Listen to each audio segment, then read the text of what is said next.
Cincinnati, Ohio was part of the Northwest Territory on the Ohio River.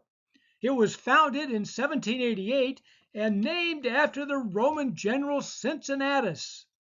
Steamboats arrived in 1811, opening trade both east and west with St. Louis and New Orleans downriver. Farmers took their livestock, mainly pigs, to be butchered in Cincinnati. Eliza Mills established a meatpacking plant in the city in 1818, selling barrels of brine-filled pork. Salt was conveniently available from nearby salt deposits. The city became the leading pork processor in the nation, hence the name Porkopolis. The early 19th century was decades before refrigeration. Pigs were easy to raise, and people learned to use bacon, salting, brining, and smoking to keep the meat from spoiling, especially through the winter. Pigs became the go-to meat in the U.S. The challenge was to get the preserved meat from rural America to urban America. It worked in Cincinnati. Big operations have opportunities for economies of scale, mass production, efficient use of resources, and ability to use byproducts. Pig production had lots of opportunities. Hides went to tanners, bristles to brush makers, bones to button factories, and intestines for sausage. Rendering lard was a key part, boiled in 100-gallon kettles which removed impurities, resulting in a creamy shortening. Lard was made into soap, candles, waxes, and lubricants. Chemical plants developed around Cincinnati. That included William Proctor and James Gamble beginning in 1837, initially successful with soaps and candles. Regular bathing increased in the U.S.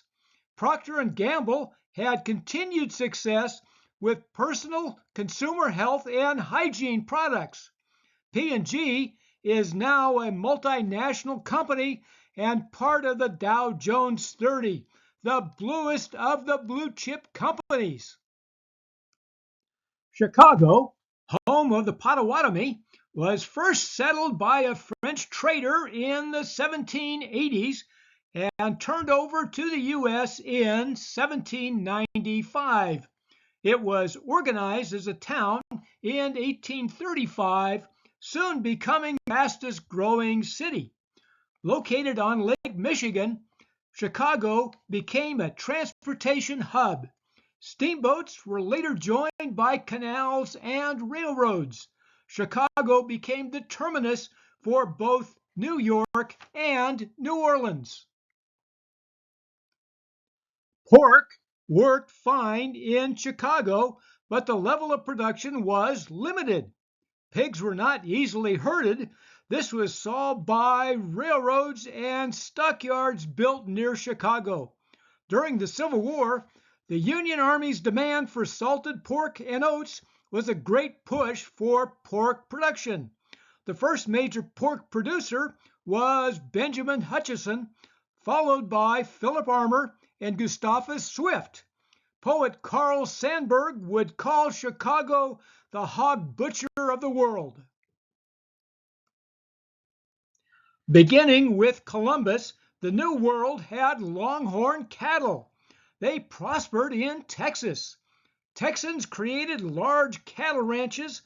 Ranchers like Charles Goodnight and Oliver Loving became famous for their cattle trail, as did Jesse Chisholm, aided by Lenape rancher and guide Black Beaver. The Cattle Drive, as well as the dime novels of Ned Buntline and others, started the legend and romance of the cowboy.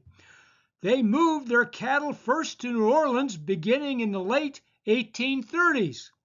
Starting in 1866, cowboys drove cattle north to markets on the Great Plains, where railroads moved them east, including the Union Pacific to Chicago.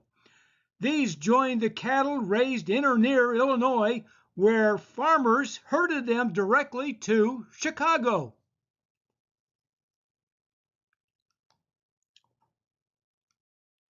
Philip Armour owned one of the major meatpacking plants. Armour invented the moving disassembly line of hogs, increasing efficiency at each step was performed by different workers. Ditto for cattle. He boasted of using everything but the squeal. Refrigerated rail cars, creating a national, then an international market for him and competitors, especially for beef. The Union stockyards were described as a synchronized killing machine. Journalist and critic Upton Sinclair wrote The Jungle to describe the horrible conditions for both laborers and animals. There were likely to be 70,000 cattle, pigs, and sheep unloaded in a single night, with quick sales to the slaughterhouses. They would all be dead and butchered by the end of the following day.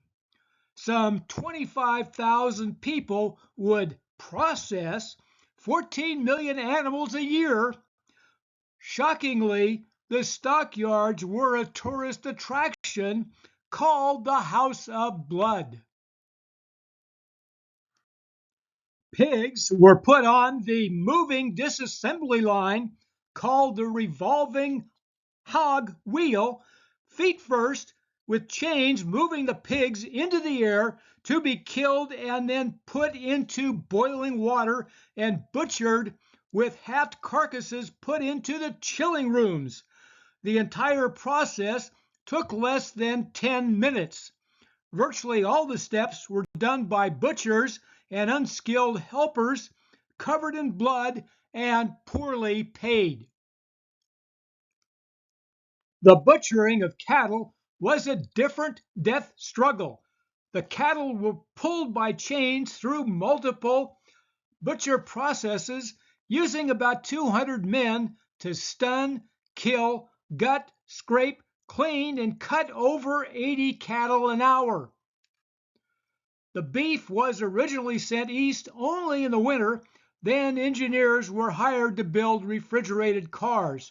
The slaughterhouses conspired to fix prices and worker wages. The owners got rich on the backs of workers, middlemen, and consumers. American capitalism. Even worse, if that's possible, was the poor quality of processed meat like sausage. Livestock was important to Chicago, but Chicago was the gateway to the Great Plains and the potential for wheat and corn on a vast scale. How did that happen? Next time on Food History and Mystery.